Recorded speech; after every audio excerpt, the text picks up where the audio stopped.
How to transfer USDT from your Binance to Quotex.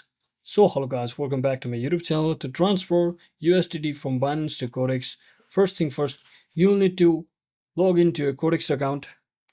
So make sure you are successfully logged into your Quotex account and just navigate to the deposit section, which is usually found on the green deposit button on the top right of your app. Since I'm using browser, so just head over to that option.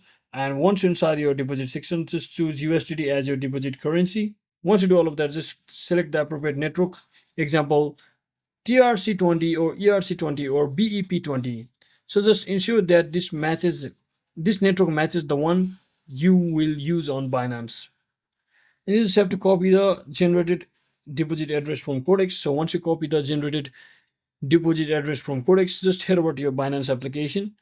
And once inside here, make sure you have successfully logged into your account here as well. And similarly, you should also have your account verified. So in my case, it's not verified. So make sure you have verified it.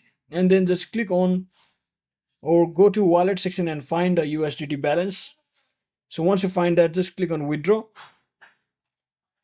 So your wallet section is usually at the top right or from the bottom of navigation bar. So just head over there and just click on withdraw from there and just select USDT as the cryptocurrency to withdraw and choose the send via crypto network option. Just paste the Quotex USDT deposit address which you just copied earlier into the address field and select the correct network that you previously selected as on Quotex, which could be TRC20, ERC20 or BEP20. So this is crucial to avoid losing your funds, so keep that in mind.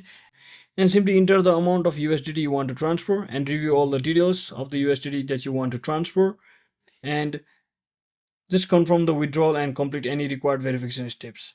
So that's it for today guys. Thanks for watching. Don't forget to like and subscribe. See you on the next one.